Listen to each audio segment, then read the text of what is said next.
अस्सलाम वालेकुम, good morning. आप सबको कहेंगे खुश आमदीद और मेरे साथ है हसनैन लियाकत। मेरे साथ है गजल अशरफ। आपको हैप्पी मंडे भी कहेंगे। मंडे का दिन है, आप जल्दी से उठिए और अपने काम शाम स्टार्ट कीजिए और साथ साथ हमें देखते जरूर रहिएगा। लेकिन आज कुछ अच्छी खबरें नहीं है स्टार्ट में हमारे पास।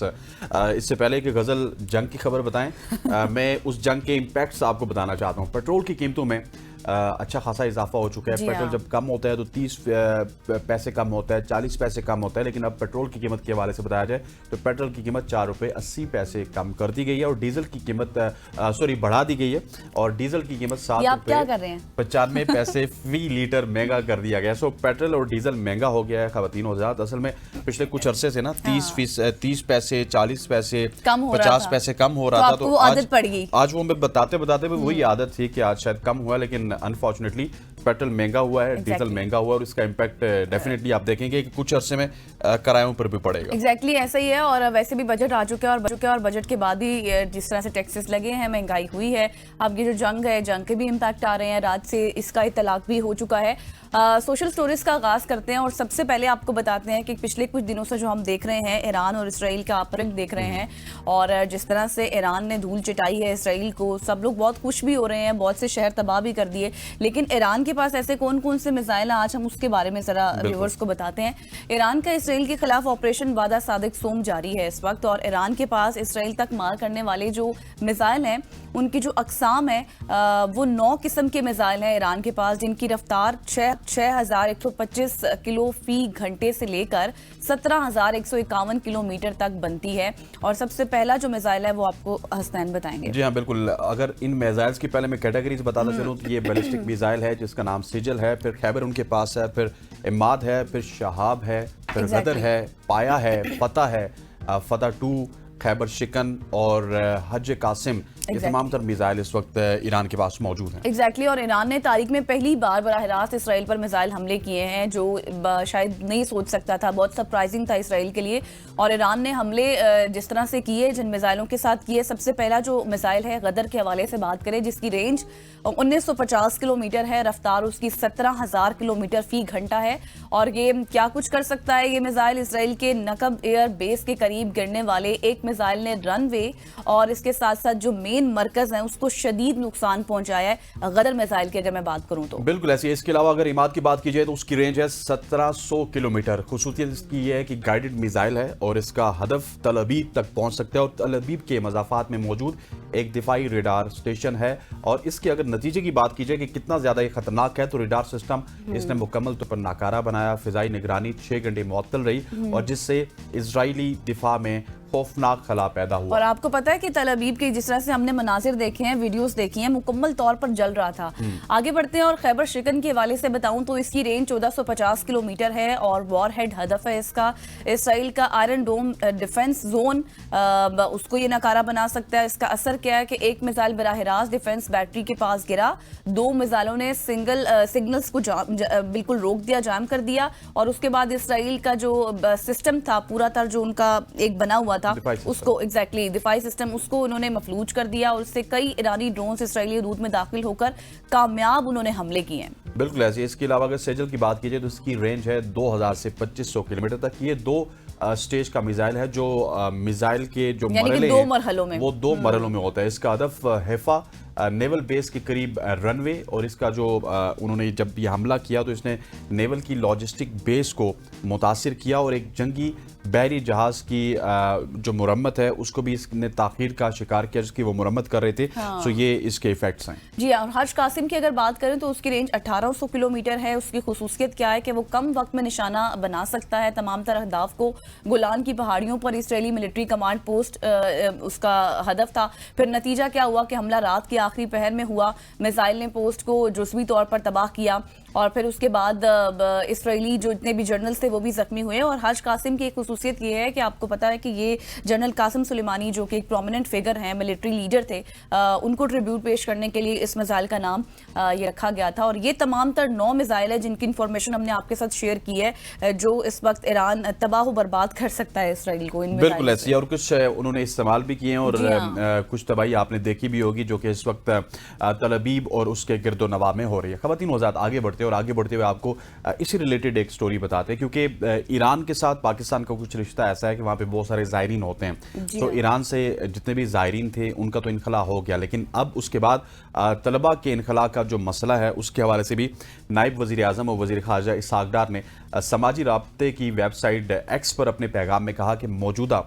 इलाकाई सूरत हाल के पेश नज़र हुकूमत पाकिस्तान ने पाकिस्तानी शहरियों की हिफाजत के लिए ज़रूरी इक़दाम उठाए हैं और उन्होंने कहा कि ईरान से 450 ज़ायरीन का इनखला मुकम्मल कर लिया गया है और ईरान में मुकीम पाकिस्तानी तलबा के महफूज इनखला के लिए भी इंतजाम किए जा रहे हैं। उन्होंने मजीद कहा कि पहले मरहले में 154 तलबा को निकाला जाएगा, जबकि ईरान में पाकिस्तानी सफारत खाना इराक में फंसे पाकिस्तानी ज़ायरीन से भी राब्ते में है और उनके महफूज रिहाइश और मुमकिना इनखला के लिए इक़दाम किए जा रहे हैं। जबकि वज़ारत ख़ारजा ने एक सेल भी कायम किया है जिसको क्राइसिस मैनेजमेंट यूनिट कहा जाता है और ये 24 घंटे फाल रहेगा। आप इस पर कॉल कर सकते हैं और अपने जितने भी अजीज़ व अकारिब हैं उनके हवाले से आप वज़ारत ख़ारजा से पूछ सकते हैं। एग्जैक्टली उनकी हेल्पलाइन भी मौजूद है, आप सर्च कर सकते हैं, देख सकते हैं, उस पर कॉल करें और तमाम तर इंतजाम वहाँ पर किए जा चुके हैं। थोड़ा सा आगे बढ़ते हैं और इसी रिलेटेड मैं आपको मज़ीद खबरें भी दूंगी कि ईरान और इसराइल के दरमियान जंग की वजह से मुख्तलिफ ममालिक की फ़ज़ाई हदूद की बंदिश के बायस गैर मुल्की जो एयरलाइंस हैं उन्होंने पाकिस्तानी फ़ज़ाई हदूद का इस्तेमाल भी शुरू कर दिया है। एमरेट्स समेत कई बड़ी एयरलाइंस शुमारी अमेरिका, फिर मिस्र और फिर दीगर ममालिक के लिए पाकिस्तानी फ़ज़ाई हदूद इस्तेमाल की जा रही हैं और एयरलाइंस मगरबी पाकिस्तान से गुजरकर मगरब में अफगानिस्तान, तुर्कमानिस्तान, बहिरा अरब और फिर अज़रबैजान और तुर्की के बाद आगे भी जा रही हैं। और आपको ये भी पता हो कि जंग के बाइस ईरान, इराक, शाम, उर्दन और इसराइल की फ़ज़ाई हदूद बदस्तूर अभी तक बंद है। कोई भी फ़ज़ाई हदूद इस्तेमाल नहीं की जा रही, पाकिस्तान की फ़ज़ाई हदूद को इस्तेमाल किया जा रहा है। बिल्कुल ऐसे ही। और इससे पहले जब यूरोप से आप ट्रैवल करते थे तो आप इस्तांबुल से होते हुए वाया ईरान, वाया इराक और अज़रबैजान का भी इस्तेमाल करते थे और आप सीधा कराची या फिर इस्लामाबाद पहुंचते थे।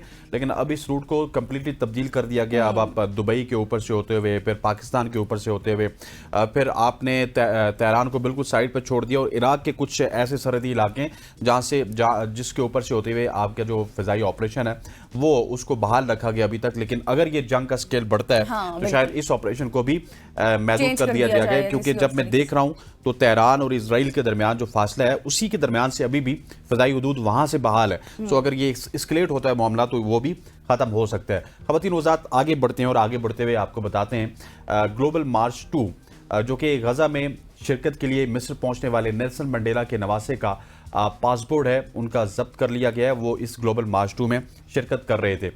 उनके नवासे का कहना है कि कायरा में चेक पॉइंट पर मौजूद हैं वो और उनका पासपोर्ट जब्त किया गया। ख्याल रहे कि ग्लोबल मार्च 2 गजा में इजराइल की जो नाकाबंदी है उसके तोड़ने के लिए ये एक तहरीक है जिसने गजा को कैद के दहाने पर धकेल दिया है। मार्च में 80 से ज़ायद ममालिक के तकरीबन 4000 रज़ाकार शामिल हैं। वाज़ेह रहे कि गजा में अक्टूबर 2023 से जारी इजरायली हमलों में अब तक 54,000 से ज़ायद फ़लस्तीनी शहीद हो चुके हैं, जबकि 1,26,000 से ज़ायद ज़ख्मी हैं। दूसरी जानिब इजराइल ने गजा की जो डील है अमेरिका ने जो करवाई थी उसको भी तोड़ा। उसके बाद आप देखिए कि उसका मुहासरा जारी है और जिसके बाद लोगों को इस वक्त खाने पीने के भी मसाइल हैं, वहाँ पे खाने पीने की अशिया का जखीरा भी कम होता चला जा रहा है। आप बिल्कुल ठीक कह रहे हैं कि अब देखते हैं कि जिस तरह ये जंग बढ़ेगी मामलात मजीद बढ़ेंगे, नुकसानात भी होंगे, जिस तरह पेट्रोल की प्राइसेस भी बढ़ गई हैं। थोड़ा सा आगे बढ़ते हैं और थोड़ा सा अब लाइट स्टोरी भी आपको बता देती हूँ, क्योंकि जंग की बात हमने बहुत कर ली है। आपको पता है कि गर्मियों की आमद है और लोग पहाड़ी इलाकों का रुख कर लेते हैं और पाकिस्तान के दिलकश पहाड़ी इलाकों की तरफ अगर मैं देखूं तो सयाहों का रुख बहुत ज़्यादा बढ़ जाता है। और अगर आप भी इन हसीन वादियों को रुख करने का इरादा रखते हैं तो एक अहम खबर को आपने ज़रूर मद्देनज़र रखना है। वो ये है कि आपका सफ़र बेफिक्री से आपका तय हो जाए और टेंशन से दूर हो जाए, तो आपने क्या करना है कि वादी कागान को नारान और आगे शुमाली इलाकों से मिलाने वाला अहम लोहे का पुल, महांदड़ी पुल जिसे कहते हैं, जुलाई 2024 में शदीद बारिशों और सैलाब के नतीजे में तबाह हो गया था और आर्जी तौर पर एक सिंगल लेन पुल नस्ब किया गया था, जो अब सयाहों और मकामी ट्रैफिक के लिए नाकाफी साबित हो रहा है। और इस मसले के हल के लिए FWO की जानिब से नए 33 फुट चौड़े पुल की तामीर का काम तेजी से जारी है, जो इलाके की ट्रैफिक को भी मुस्तकिल बुनियादों पर सहूलत फराहम करेगा। ताहम अगर बात की जाए इस पुल की तो इसके तामीराती सरगर्मी के बायस ये पुल 15 जून से लेकर 18 जून तक मुकम्मल तौर पर बंद रहेगा और इस दौरान नारान या गिलगित जाने वाले सयाहों को एक अल्टरनेट वे इस्तेमाल करना पड़ेगा, यानी कराक्रम हाईवे इस्तेमाल करनी पड़ेगी और उसी की हिदायत भी दी जा रही है। तो जो लोग जाने का इरादा रख रहे हैं या फिर जा रहे हैं उनको मुश्किलात हो सकती हैं, इसलिए ये इन्फॉर्मेशन आपके साथ शेयर बिल्कुल की है। ऐसी है, बिल्कुल ऐसी। और गजल ने जो आपको डेट्स बताई हैं, आपने इन डेट्स का ख्याल जी हाँ। रखना है, क्योंकि जब आप नारान, कागान या फिर आगे बाबूसर या फिर आप गिलगित या हुंजा जा, प्रायोरिटी में ये होता है कि आप वही रूट इस्तेमाल करें जो कि मांडी वाला है या हाँ, फिर जो शोगरान main वाला है। रूट है। लेकिन जो दूसरा रूट है कराकुरम हाईवे वाला, थोड़ा सा मुश्किल है, बशाम से गुजरते आपको चल्लास की गर्मी को भी फेस करना पड़ता है। सो इस रूट में आपको पहाड़ भी देखने को मिलते हैं, खूबसूरती भी है, ठंड भी है। सो अगर आपने इस रूट से जाना है तो थोड़ा सा अपना प्लेन आगे पीछे कर लीजिए ताकि आप इन मुश्किलात से सर्च बच सकें। करके जाएं, better बिल्कुल ही ऐसी है। खबरदीन वजात यहाँ पे वक्त हो जाता है एक शॉर्ट सी कमर्शियल ब्रेक का। ब्रेक के बाद बात करेंगे मिडिल ईस्ट के हवाले से। Stay with us.